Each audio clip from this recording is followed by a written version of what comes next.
That can have us dreaming of warmer conditions, going out and having a nice weekend adventure. But man, we need a break here, Alex. Yeah, we do, Scott. Sure enough. I mean, it's been a long time since we've had temperatures that have been in the 40s, to be honest with you, really, since the first of the year. We dabbled with it a couple times in the beginning of February, but that was about it. So currently going on right now outside, is 21 degrees. So we're still holding on to the 20s, but as the clouds part overnight, we will start to lose the temperature a little bit more as we lose some of the radiational heating that we picked up during the course of the day. Take a look at some of the peak winds. Mount Pocono coming in just shy of 50 miles per hour, again with the elevated topography that they have up there, especially with the temperatures today. It's had to be a kind of an uncomfortable wind. So most of the 48 is pretty quiet with the exception of just upstate New York and leaching into northeastern Pennsylvania. A little bit of snow activity coming into Susquehanna County and Wayne County, moving out of Broome County. And do be careful if you're traveling up through that area, because remember, road surface temperatures are still down below freezing. So any little bit that you might get kind of sticks, and that little bit sometimes can be make the roads a little bit more slippery, especially this time of year with the temperatures the way they are.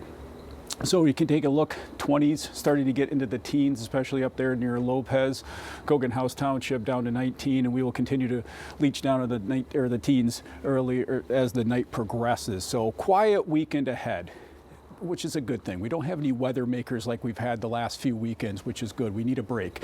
Temps are going to be in the 40s most of the week. That's my good news for the forecast, and cooler temperatures are going to return. And it's all thanks to this little bit of a trough that moves through these little shortwave weak things that are keeping the cold air in place. What we need is a ridge that you see out towards the west. And we're going to kind of get a little bit of one coming through the course of the week, or a couple of them, but they're not going to really stay too long. So you can see tomorrow, I have a good day for our forecast. Just a few clouds for the most part, sun, and we'll be in the 30s, so it'll kind of promote some melting tomorrow, especially if your driveway's been icy. Sunday will pick up a little bit more in the form of clouds, but no weather makers to talk about. So looking at future radar here, you can see just some broken clouds throughout the day tomorrow, and then Sunday the clouds increase a little bit, but not too bad. We can handle it based on what we've been seeing the last few weeks. And into Monday, we should see a decrease in the clouds as they will push out Monday afternoon, which is good. And if we take a look in the future, we'll see we need that southern flow, and that'll be good because Tuesday we have a weak cold front coming through, and we need that south wind to keep it warm, and should be just in the form of rain.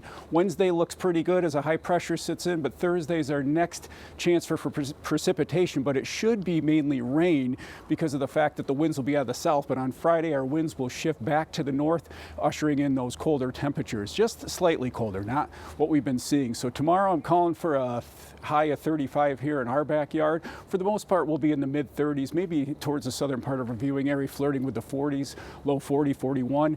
But winds, watch out. They're still going to be kind of breezy tomorrow and also on Sunday as well. So we just can't lose the wind just quite yet. Tonight, in the teens, probably 14 for us in this backyard. And as you take a look at the 7-day forecast, you'll notice that coldest temperature for tomorrow, but take a look at that increase, Scott, as we go through the week into the 40s, and that's what I can bring you. I wanted to put a 50 on that Tuesday forecast, but I couldn't get quite there. I wasn't sure if we're going to hit that or not. I didn't want to make people too excited. Well, I like your good intentions. Yeah, right. Thank you, Alex. Yeah, we'll see you, Scott.